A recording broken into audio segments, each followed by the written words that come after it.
Good morning, student. Welcome back to the next class of economics. Today, we will discuss the rest part of your first chapter. जो थोड़ा सा part बचा हुआ है उसको हम डिस्कस करेंगे. आज हम डिस्कस करेंगे बेटा बीएमआई के बारे में एंड सस्टेनेबल डेवलपमेंट के बारे में. फर्स्टली बेटा, what's the formula of find out the BMI? How we can find out the BMI and what's the meaning of BMI? BMI is beta body mass index. It is called body mass index. It is an indicator which shows the person healthy or unhealthy. जिससे हमें पता चलता है कि एक person healthy है या फिर अनहेल्दी है, ठीक है, या वो ओवरवेट है या मोल न्यूट्रिशंस है. We can find out that with the help of BMI, body mass index. ठीक है, और ये आपका टास्क भी रहेगा कि आपको अपना BMI फाइंड आउट करना है इस क्लास के बाद में. ठीक है, और फॉर्मूला मैं आपको बता देता हूं कि how we can calculate the BMI. ठीक है, तो फॉर्मूला इज बेटा, firstly take your weight in the kilograms, KG. Weight आपको लेना है अपना केजी के अंदर, एंड हाइट लेनी है आपको बेटा आपकी मीटर स्क्वायर के अंदर. किस चीज की हाइट लेनी है आपने? मीटर स्क्वायर के अंदर. मैं एग्जांपल के थ्रू भी आपको BMI फाइंड आउट करके बताऊंगा. ठीक है, तो यहां पे फॉर्मूला रहेगा बेटा weight in kilogram divide by height in metre square. ठीक है, और एक आइडियल BMI जो होता है बेटा, कि एक आइडियल BMI एक पर्सन के अंदर कितना होना चाहिए, मतलब किस पर्सन को हम हेल्दी कहेंगे, तो आइडियल BMI रहता है बेटा बिटवीन द 18 टू 25. मीनिंग जब आप अपना BMI फाइंड आउट करेंगे तो आपका BMI 18 से 25 के बीच में आना चाहिए. मीनिंग फॉर्मूले के अकॉर्डिंग आपका आंसर जो रहेगा वो 18 टू 25 के बीच में आना चाहिए. अगर बिलो द 18 आता है तो इसका मतलब you are mal nutritions, you are under nutritions. आप जो है पूरा फुली जो है आपकी डाइटरी रिक्वायरमेंट कंप्लीट नहीं हो रही है, आप जो है हेल्दी पर्सन नहीं है.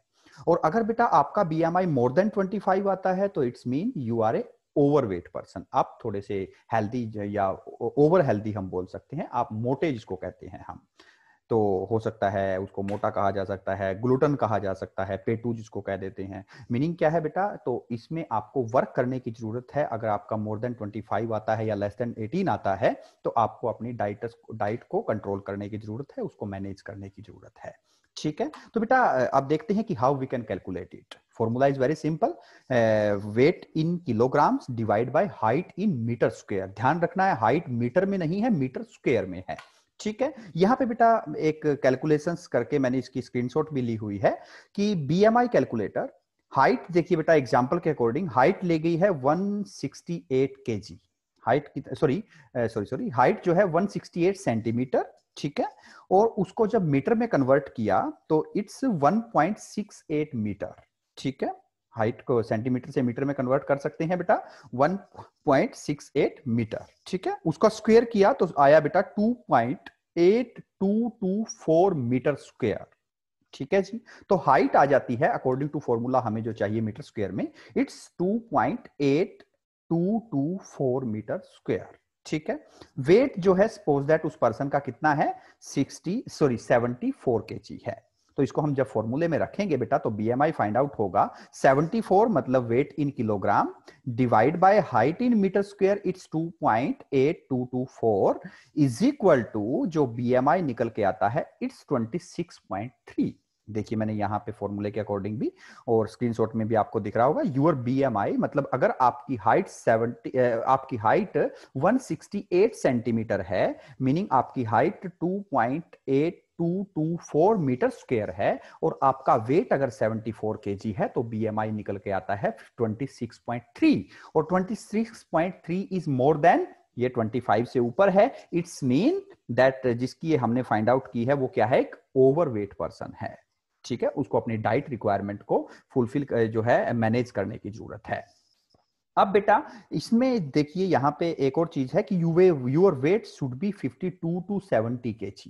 मतलब weight according to height 168 centimetre height के अकॉर्डिंग जो वेट होना चाहिए था वो 52 kg से 70 kg के बीच में होना चाहिए था, लेकिन उसका वेट कितना है 74 kg है. मीन वो क्या है, ओवरवेट है.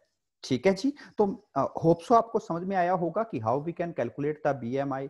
और बेटा BMI जितना मैनेज होगा कंट्री के अंदर, पीपल्स जितने भी हैं उनका जितना BMI मैनेज होगा, इसका मीनिंग ये है कि वहां का हेल्थ स्टेटस बढ़िया है, वहाँ लोगों का जो है हेल्थ कॉन्शियस लोग है, वहाँ पे हम ये भी देख सकते हैं कि लोग माल न्यूट्रिशियंस नहीं है, ओवरवेट नहीं है। मीनिंग क्या है कि डाइटरी नीड जो है उस कंट्री की ज्यादा अच्छे से फुलफिल हो रही है। It indicate the better meaning standard of living of the people, कि लोग जो है हैप्पीली रहते हैं, लोगों को प्रॉपरली जो है डाइट्स मिलती है।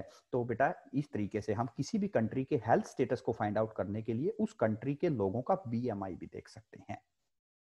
अंडरस्टैंड बेटा। एंड ये आपका टास्क भी है बेटा कि आपको आपका बीएमआई फाइंड आउट करना है। बड़ा सिंपल सा फॉर्मूला है, आपको अपना वेट लेना है किलोग्राम्स के अंदर, हाइट देखनी है आपकी मीटर स्क्वायर के अंदर, फॉर्मूले में रखेंगे तो आप कैलकुलेटर का यूज करके भी इसको फाइंड आउट कर सकते हैं बेटा। और आपको जो है ये बीएमआई फाइंड आउट करना है सभी को। अंडरस्टैंड बेटा, होप सो समझ में आया होगा कि how we can calculate the BMI, what's the formula. ठीक है, तो ये आपको ध्यान रखना है। ओके बेटा।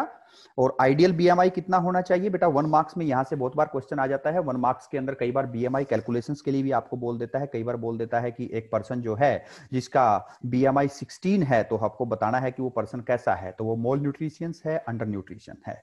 ठीक है, किसी का बीएमआई अगर 27 है, 28 है, तो आपको कहना है कि वो ओवरवेट है। ठीक है, तो ये चीजें यहां से 1 मार्क्स के क्वेश्चन बहुत सारे बन सकते हैं। अंडरस्टैंड बेटा। Let's go for the next topic, जो आज हम डिस्कस करेंगे कि नेक्स्ट टॉपिक हमें इसके अंदर क्या देखना है। तो your next topic is the measuring development. Development को मेजर करने के लिए क्या क्या चीजें हमारे पास, कौन सी हम कह सकते हैं कि अपेंडिक्स यूज होती है, कौन से कंसेप्ट यूज होते हैं। सबसे पहला कंसेप्ट है बेटा ग्रोस नेशनल प्रोडक्ट। ठीक है, what's the meaning of gross national product. बेटा नेशन इकोनॉमी के अंदर जितना भी प्रोडक्ट, जितने भी गुड्स एंड सर्विसेज का प्रोडक्शन हुआ है, उसको हम नेशनल प्रोडक्ट कहते हैं।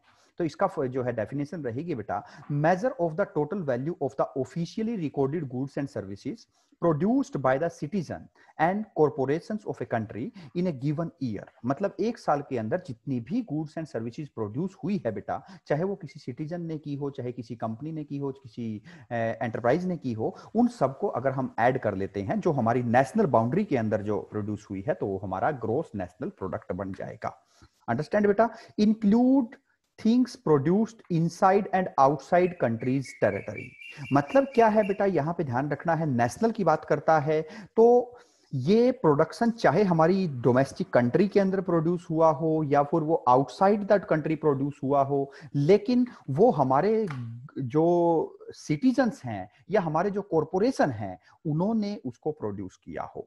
सपोज दैट हम बात करते हैं बेटा, इंडिया की कोई भी कंपनी जो है अगर बाहर प्रोडक्शन करती है रेस्ट ऑफ द वर्ल्ड के अंदर, सपोज दैट एमडीएच कंपनी है, वो सपोज दैट यूएसए के अंदर अपना प्रोडक्शन करती है, वहां पे प्रोडक्शन बेचती है और वो प्रॉफिट अर्न करके इंडिया के अंदर उस प्रॉफिट को रिमिट कर देती है, इंडिया के अंदर वो प्रॉफिट भेज देती है, तो वो हमारे नेशनल प्रोडक्ट या नेशनल इनकम के अंदर उसको इंक्लूड किया जाएगा।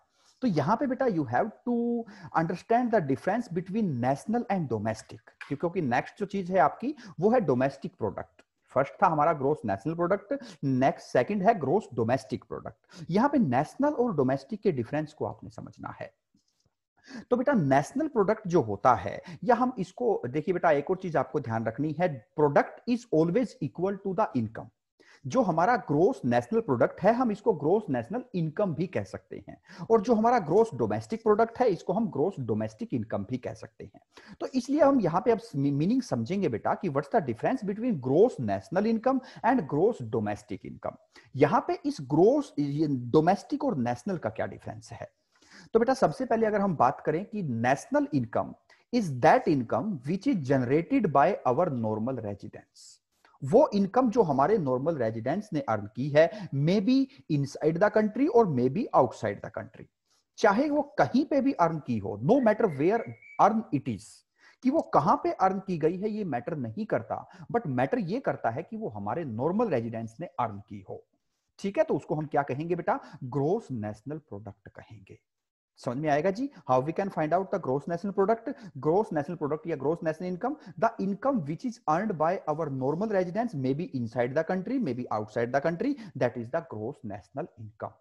ठीक है, and what's the meaning of gross domestic product. Domestic होता है बेटा हमारी जो टेरिटरी है, हमारी जो बाउंड्री है, the income should be earned within the territory, within the boundary line of the country.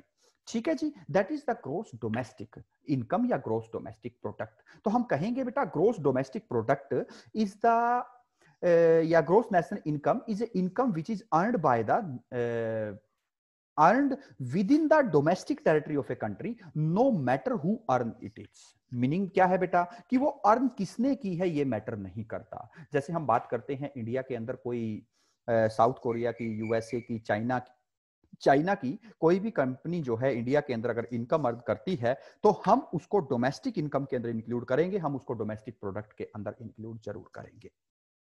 ठीक है जी, क्योंकि वो इनकम जो है हमारी डोमेस्टिक टेरिटरी के अंदर अर्न हुई है, that's why it is called the gross domestic income. Understand बेटा? तो ये आपको समझना है what's the meaning of gross domestic product या gross domestic income. Measure of the total value of the officially recorded goods and services produced by the citizen and corporation of a country in a given year. तो यहां पे आपको ध्यान रखना है बेटा, एक साल के अंदर जितनी भी गुड्स एंड सर्विसेज हमारी डोमेस्टिक टेरिटरी के अंदर प्रोड्यूस होगी हम उसको क्या कहेंगे? जीडीपी कहेंगे। ठीक है। और बेटा 10th लेवल पे ये ज्यादा रेलिवेंस कंसेप्ट है नहीं, यहाँ पे इतना रेलिवेंस आपके पास आएगा नहीं, लेकिन मैं इसलिए आपको बता रहा हूँ कि आपको इन चीजों का कुछ पता होना चाहिए कि what's the meaning of GDP, what's the meaning of GNP, ये होते क्या है। ठीक है। नेक्स्ट है जी ग्रोस नेशनल इनकम, ये हम डिस्कस कर चुके थे बेटा। ये ऑलमोस्ट आपका ग्रोस नेशनल प्रोडक्ट होता है, major of the monetary worth of what is produced with in a country plus income received from investment outside the country, most common measurement used today. हाँ, ये भी आपको ध्यान रखना है बेटा कि नेशनल इनकम जो होती है वो इनकम जो हमारे जो है नॉर्मल रेजिडेंट्स अर्न करते हैं, चाहे वो इंडिया के अंदर करो चाहे बाहर अर्न करो, मतलब बेटा जो हमारे इंडिया के अंदर जो अर्न की गई है वो तो उसको तो इंक्लूड करेंगे ही, plus income received from investment outside the country, बाहर से भी जो हमारे पास पैसा आता है, बाहर से अगर हमारी कंट्री के अंदर कोई इन्वेस्टमेंट होता है, that is also include in the gross national income. ठीक है जी। तो ये आपके पास कंसेप्ट है बेटा जिसको आपने समझना है, 3 कंसेप्ट, जीडीपी क्या है, आपका जीएनपी क्या है और जीएनआई क्या है। अंडरस्टैंड बेटा? लास्ट टॉपिक जो इस चैप्टर का रहेगा बेटा that is the sustainable development. इसको आप इस कोटेशन के थ्रू समझेंगे, the global challenge of tomorrow drive our work today, we shape sustainable development worldwide, कि हमें पूरे वर्ल्ड वाइड जो है सस्टेनेबल डेवलपमेंट करनी होगी। तो आपको समझना है बेटा what's the meaning of sustainable development. ये सस्टेनेबल डेवलपमेंट क्या है बेटा? Sustainable development is a types of development in which we develop the country या develop the economy without harassing या without overusing, without destroying the natural resources या without destroying the resources of the country. Meaning बेटा sustainable development का meaning है कि development करना without overuse, without destroy the natural resources और resources.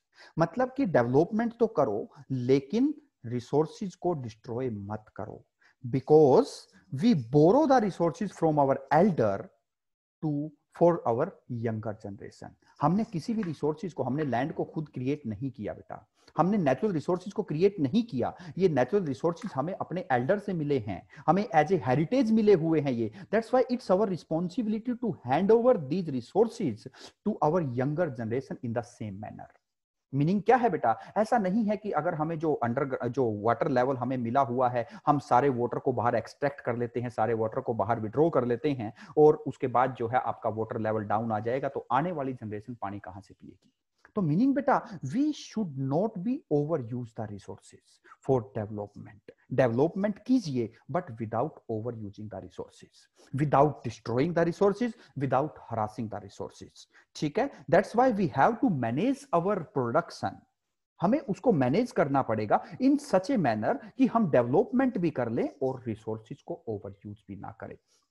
Like हम इसके अंदर देख सकते हैं बेटा, गुरुकुल ने एक बड़ी अच्छी पहल की है कि Gurukul organic farming under the guidance of Acharya ji, हम क्या गुरुकुल के अंदर क्या होता है, ऑर्गेनिक फार्मिंग की जाती है, जिससे क्या होता है, प्रोडक्शन भी होता है, एग्रीकल्चरल आउटपुट भी मिलता है और रिसोर्सेज भी खत्म नहीं होते, लैंड भी डिस्ट्रॉय नहीं होती, लैंड की फर्टिलिटी भी डाउन नहीं होती।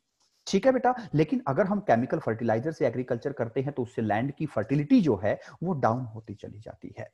ठीक है। तो जो गुरुकुल एग्रीकल्चर सिस्टम अडॉप्ट करता है that is a development with sustainability, कि ये सस्टेनेबिलिटी के साथ डेवलपमेंट है, without overusing the resources, without destroying the resources हम डेवलपमेंट कर रहे हैं, विदाउट डिस्ट्रॉइंग द रिसोर्सेज हम प्रोडक्शन कर रहे हैं। ठीक है जी, तो होप सो आपको समझ में आया होगा what's the meaning of sustainable development. It is relate with the development without harassing या ओवर यूजिंग या फिर डिस्ट्रॉइंग द रिसोर्सेस। अंडरस्टैंड बेटा, मीनिंग इसका एग्जैक्ट मीनिंग यहां से आप देख सकते हैं। The word sustainable mean something which is not short lived but can continue in future also. Meaning ऐसा है बेटा कि हमें रिसोर्सेज को, सभी रिसोर्सेज को प्रेजेंट के अंदर यूज करके उनको फ्यूचर के लिए डिस्ट्रॉय नहीं कर देना है। हमें रिसोर्सेज को मैनेज करना होगा इस तरीके से कि रिसोर्सेज को इस टाइम पे भी यूज कर पाए हम, और इन फ्यूचर जनरेशन भी वो रिसोर्सेज यूज होते रहें। ठीक है, तो बेटा यहाँ पे रिसोर्सेज दो टाइप्स के हो सकते हैं। एक रिसोर्सेज होते हैं रिन्यूएबल रिसोर्सेज, दूसरे होते हैं non renewable resources. Renewable resources होते हैं बेटा जिसको रिप्लेनिश्ड किया जा सकता है, जो दोबारा से मतलब रिक्रिएट हो जाते हैं। जैसे हम बात करते हैं वाटर की, जैसे हम वाटर को अगर हम एडिक्वेट थोड़ा बहुत वाटर नीचे से निकालते हैं तो it will be replenished by the rain, बारिश उसको दोबारा से रिप्लेनिश्ड कर देगी। लेकिन बेटा अगर हम वाटर को बाहर ज्यादा निकाल लेंगे, हम एक्सट्रैक्ट उसको ज्यादा कर लेंगे और बारिश उसको रिफिल या रिप्लेनिश्ड कम कर पाएगी, तो क्या होगा, वाटर लेवल डाउन होता चला जाएगा। तो ठीक है बेटा, अगर हम वाटर को एक लिमिट के अंदर विड्रॉल करते हैं तो that is a renewable resources. पर बेटा अगर उसको ओवर यूज करना शुरू कर देंगे तो दैट इज नॉन जो है रिप्लेनिश नहीं हो पाएगा और वो रिफिल नहीं हो पाएगा, जिससे वाटर लेवल डाउन चला जाएगा। इसी तरीके से क्रूड ऑयल है, इसी तरह से कोल है, जो बेटा जिसके अंदर कोल की अगर बात करें तो it is a non renewable resources. अगर हम सारा कोयला नीचे से निकाल लेंगे तो फ्यूचर जनरेशन कोयला नहीं एक्सट्रैक्ट कर पाएगी। ठीक है, तो क्रूड ऑयल अगर हम सारा विड्रॉल कर लेंगे तो इन फ्यूचर जनरेशन को जो है मीनिंग क्रूड ऑयल नहीं मिल पाएगा। तो these are some non renewable resources, जिसको रिन्यूएबल नहीं किया जा सकता, जिसको रिप्लेनिश्ड नहीं किया जा सकता। तो यहां आपको समझना है बेटा, renewable resources are all those resources which replenished by the nature, which refill by the nature. ठीक है, जिसको नेचर फिर से रिफिल कर देगी, रिप्लेनिश कर देगी, दोबारा से भर देगी उसको, दोबारा से उसकी जो निकाला था उसको दोबारा पूरा कर देगी।